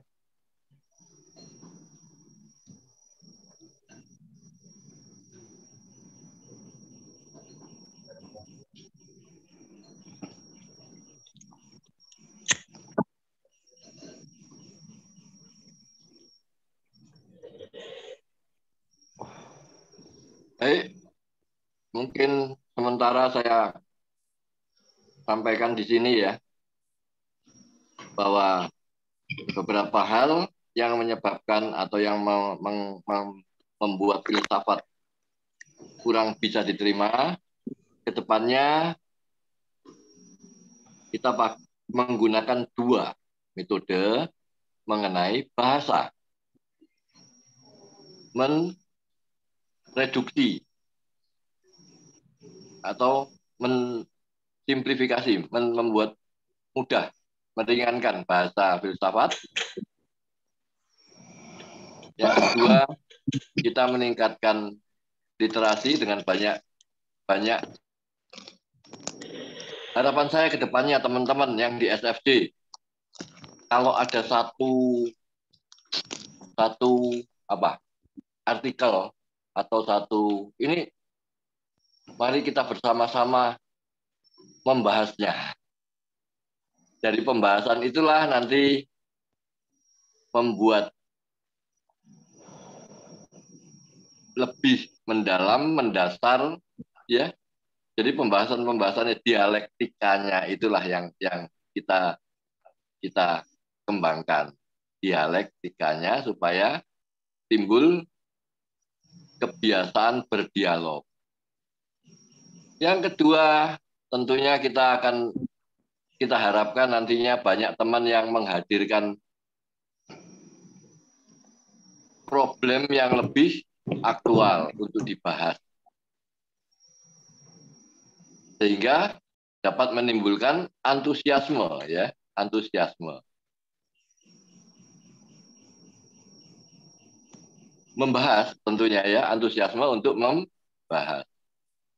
Kemudian seperti tadi yang disampaikan oleh Pak Miradi, komunitas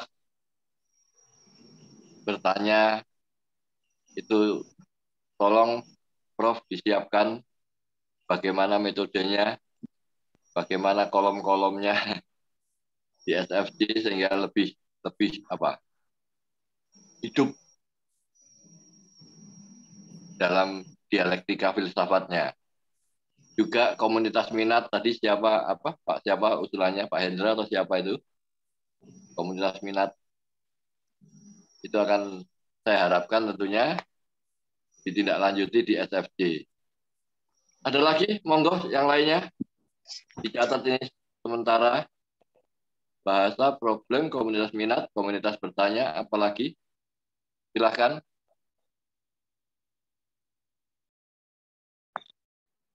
Pak Indra. Cukup, masih menyimak aja. Pak Indra sudah dijawab tadi ya. Pak Saya takut sekarang ya. Ya.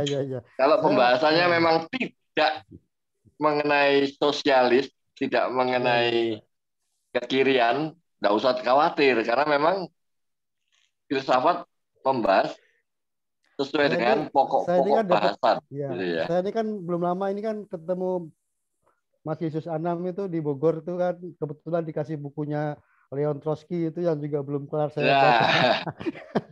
Sumber literasinya, jadi ya sumber literasinya yang ke kiri-kirian sehingga akhirnya dikhawatirkan terdampak kirinya, gitu ya. Tapi memang banyak sekali buku-buku ya tentunya dari negara-negara dari wilayah-wilayah yang mana yang memang perlu hati-hati kita pelajari. Nih karena dipanggil Lentroski-nya nih udah muncul Lentroski-nya.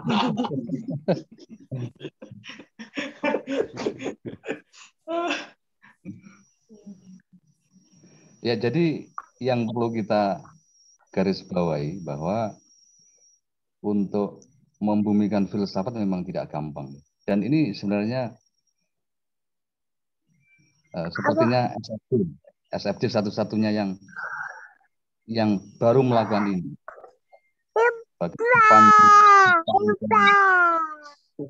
Saya ketahui ya, diskusi filsafat ini masih eksklusif, masih elitis. Nah, SFJ mencoba untuk membuka ruang pada masyarakat, termasuk ini ya, acara ini sebenarnya membuka ruang pada masyarakat umum. Kita sekarang tidak menghadirkan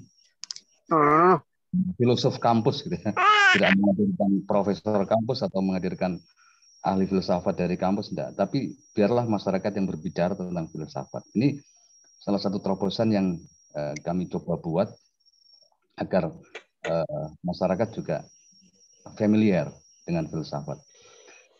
Pengalaman saya menyampaikan gagasan filsafat ini di gerakan buruh misalnya ya. Kaum buruh ini secara pendidikan misalnya ini kan di bawah rata-rata lah, banyak kan tamat SMA, artinya tidak atau bukan orang yang berpendidikan tinggi. Tapi ketika bahasa filsafat diulang-ulang dan disampaikan dengan berbagai format ya. Jadi formatnya tidak harus kering. Makanya saya sering menyampaikan filsafat dengan format cerpen misalnya. Itu bisa lebih dipahami gitu ya, atau diselipkan di situ. Atau format anekdot. Ya pokoknya format sastra itu lebih bisa dipahami. Kalau formatnya kering itu orang juga kadang-kadang malas membaca. Nah, pengalaman saya di Serikat Buruh misalnya, ini dapat bisa cepat diterima oleh kalangan bawah karena memang diucapkan terus, diartikulasikan terus gitu ya, disampaikan, diwacanakan terus. Lama-lama orang familiar dengan istilah-istilah itu, pengetahuan istilah-istilah dan pemahamannya familiar. Sebenarnya saya juga sering melakukan uji coba ya terhadap anak saya. Dari kecil saya menyampaikan pemikiran-pemikiran filsafat, bahkan term-term ya, terminologi filsafat. Itu bisa ditangkap. Makanya sebenarnya anak-anak itu, kalau kita berpikir seperti anak-anak, ingin tahunya besar, itu bisa menangkap. Kalau kalimat-kalimat atau istilah-istilah atau kata-kata atau kosakata yang filosofis kita sering sampaikan, nanti orang ingin tahu apa sih maknanya ini. Nah makanya grup Facebook SFJ ini sebenarnya medium untuk itu. Jadi diulang-ulang, disosialisasikan filsafat begini. Bahkan istilah-istilah itu mungkin diulang-ulang, itu bisa orang ingin tahu, memancing antusiasme untuk orang tahu. Orang ingin tahu apa sih artinya ini. Nah, sebenarnya perangkat untuk mengetahui itu sudah tersedia banyak ya. Sekarang ini sebenarnya lebih mudah untuk menyampaikan pemikiran filsafat. Karena perangkat untuk mengetahui itu sudah disediakan oleh media sosial, oleh internet. Ada KBBI, Kamus Besar Bahasa Indonesia. Ada Google ya. Kita misalnya mengklik kata kesadaran menurut filsafat, muncul. Intensionalitasnya misalnya Husserl. Misalnya kita ngomong tentang filsafat fenomenologi, misalnya. Itu sudah ketemu semua. Artinya lebih gampang sebenarnya. Artinya gini, orang untuk mengetahui filsafat itu lebih mudah sekarang. Cuma antusiasme ini yang kita bangun sekarang. Jadi yang perlu kita bangun adalah antusiasmenya, minatnya yang kuat untuk belajar filsafat. Kalau perangkatnya sudah ada, kita ngeklik Google satu kata itu sudah muncul. Orang sudah paham. Tapi minat itu yang susah. Minat untuk mengetahui itu. Nah, yang kita garap sekarang adalah minat itu. Jadi minat pada filsafat, kemudian membangun imajinasi terhadap filsafat, bahwa dengan filsafat kita bisa lebih rileks berpikir, dengan filsafat kita lebih banyak hal, dengan filsafat kita lebih bisa tidak tertekan kayak gini. Jadi imajinasi itu bisa kita bangun. Yang kedua, mungkin kita juga akan melakukan simplifikasi istilah gitu ya. Istilah yang rumit mungkin perlu disederhanakan. Kalau memang itu butuh disederhanakan, tidak mengurangi makna. Kalau disederhanakan mengurangi makna, maka kata aslinya bisa dibubuhkan dan diberikan penjelasan.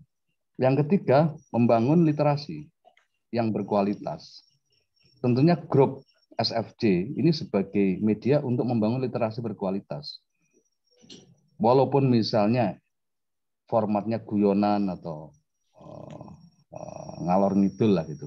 Tapi kalau masih ada muatan pemikirannya, tidak masalah.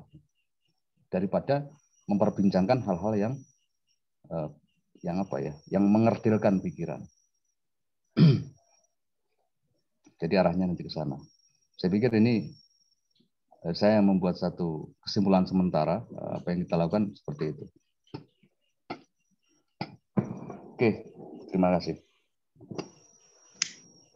Kembali, Prof, mengenai simplifikasi istilah itu ya, mudah. Ini minat. Tadi sudah membangun komunitas bertanya. Coba Prof, dibantu Prof. Benar, bagus itu, usulan itu. Karena setiap orang yang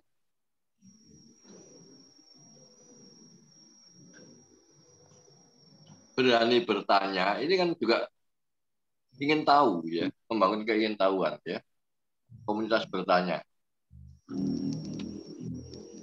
Kemudian kita bisa menggandeng komunitas minat tadi ya. Ya, untuk membangun minat salah satunya topik-topik bahasanya yang aktual, Prof. Yang menyentuh problematika kekinian gitu ya. Mungkin perlu ditambahkan di SFJ itu beberapa teman yang lebih muda-muda, yang lebih lebih milenial gitu. Mungkin ada tanggapan lain, ada masukan lain, silakan.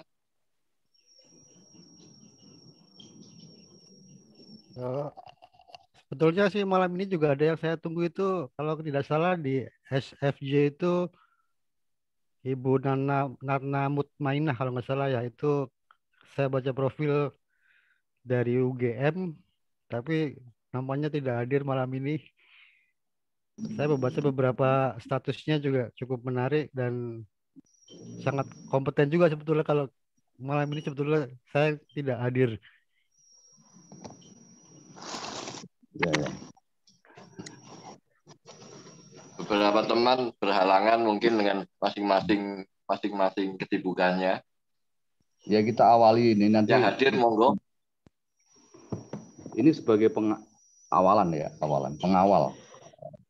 Ini sebagai awal diskusi kita, nanti bisa lanjut dan mungkin yang berminat juga lebih banyak. Ya. Tapi gini Pak Saleh, yang disebut aktual ini juga masing-masing orang punya persepsi ya. Jadi aktual menurut siapa gitu ya. Misalnya aktual menurut Pak Saleh mungkin hal-hal yang bersifat kekinian atau problem-problem yang terjadi hari ini itu disebut aktual. Tapi mungkin bagi Sahli beda lagi gitu ya. Aktual mungkin sesuatu yang memberi membuat dia gelisah, itu kan bisa juga berbeda. Makanya berbagai tema, berbagai topik ya. Tema. Topik itu lebih besar dari tema. Topik itu lebih luas dari tema. Kalau tema lebih sempit. Topik atau tema itu bisa apa saja. Karena masing-masing orang memiliki kegelisahannya sendiri, memiliki pertanyaan batinnya sendiri. Misalnya posting tentang Tuhan gitu ya. Apakah Tuhan itu ada, Maha Kuasa, atau Tuhan itu siapa? Itu kan sebenarnya representasi dari kegelisahan orang itu. Dan itu kita fasilitasi, karena itu juga pertanyaan filosofis. Ketika orang bertanya tentang sistem politik, ya berarti kegelisahannya di situ.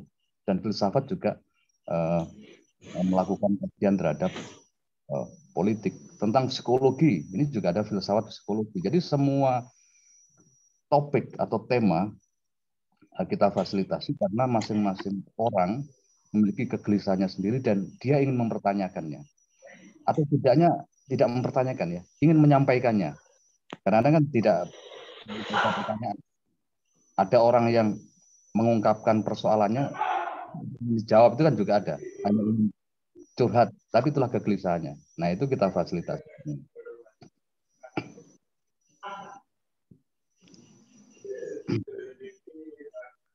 Ya, bisa diterima. Karena aktual yang berbeda tiap individunya. Apa yang dirasa saat ininya, ya, saat ini. Betul. Tapi yang saya maksud dengan aktual itu ya tentunya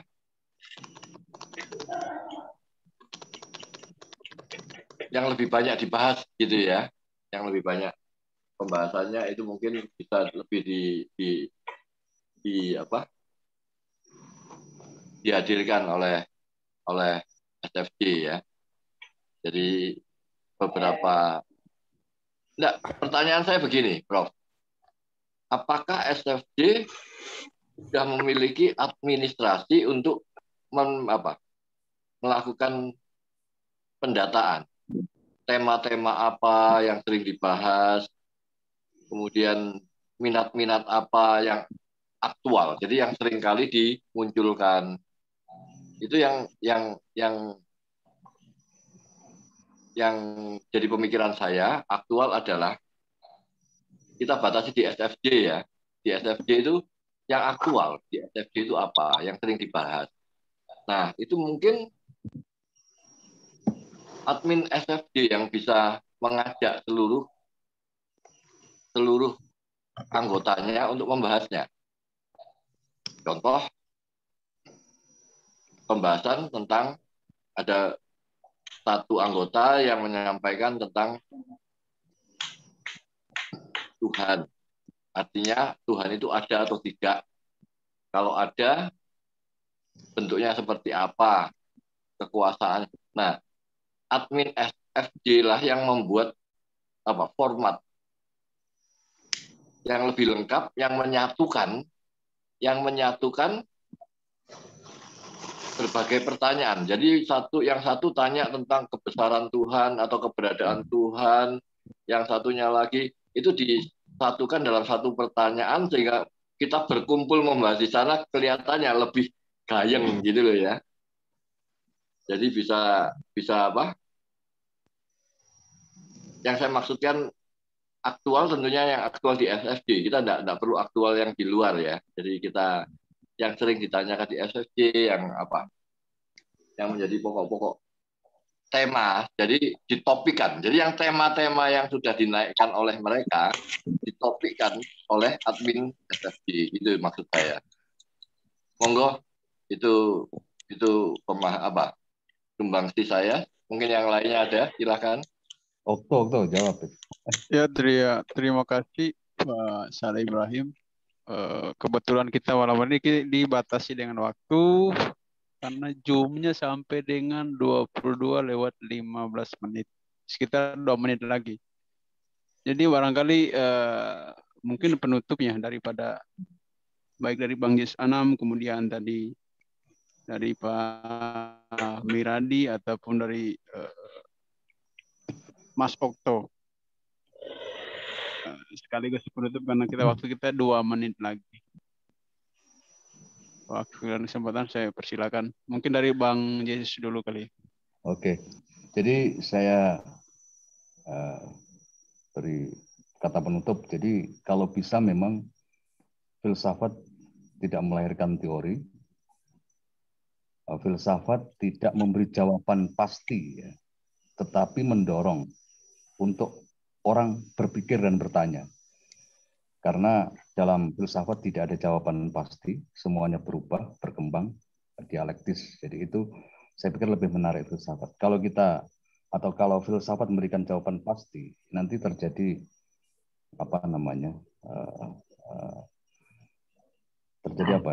terjadi menarik antara yang bicara ini, yang berpandangan ini dan berpandangan itu. Tapi filsafat mendorong orang untuk bertanya, berpikir kritis, mengoreksi, menyelidiki, mengklarifikasi semua pemikiran yang ada, atau mengklarifikasi semua apa yang terjadi dalam kita. Jadi itu aja, saya pikir agar filsafat lebih menarik dan filsafat tidak lagi menjadi mengerikan atau dicurigai akan melakukan perubahan-perubahan yang bisa menggeser kemapanan mereka siapapun, ya, entah entitas manusia atau entitas pemikiran. Terima kasih.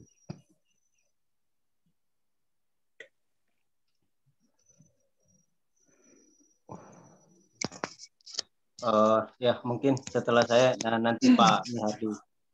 Jadi para audiens, saya mengucapkan atau saya mewakili teman-teman dari tim filsafat Sekolah Filsafat Jalanan mengucapkan limpah terima kasih karena terutama kepada Mbah Saleh Ibrahim yang sudah menyempatkan waktu bersedia untuk menjadi pemantik diskusi kita pada malam hari ini. Tak lupa juga saya ucapkan kepada sesepuh Kiai Abdul Salih yang dari keresahannya, ya, dari keresahannya kemudian itu mau dieksplor lebih jauh oleh para dulur-dulur di Facebook. Kemudian juga ada beberapa di sini, Bang Peri Faruk yang sudah bersedia memfasilitasi Zoom-nya. Memang Zoom-nya agak ketat, ya, jadi agak susah ketika orang masuk ke link Zoom-nya, ya, harus punya akun Zoom-nya sendiri. Jadi ini mungkin jadi hambatan teman-teman tadi, ada banyak yang komplain, ya, tidak bisa mengakses link Zoom-nya. Apalagi kan banyak peminatnya juga tidak hanya dari kalangan muda ini, dari generasi bomber juga ini banyak. Jadi agak sedikit kesusahan atau kesulitan menggunakan aplikasi Zoom ini. Nanti kita pikirkan bagaimana caranya untuk lebih ini lagi, ya. Kemudian diskusi ini menarik, tentu saya sebagai peminat juga, memunculkan kreativitas ya, memunculkan imajinasi bahwa tidak cukup pembahasan yang semenarik ini cuma 2 jam ya. Jadi mungkin nanti ada kesempatan lagi ke depannya, kita akan buka lagi ruang untuk bagaimana sama-sama sharing tentang ilmu yang ada gitu. Tidak hanya berpatokan pada satu topik ya, tapi seluruh topik, karena memang SFJ membuka semua ruang-ruang diskusi ya. Dari hal yang mudah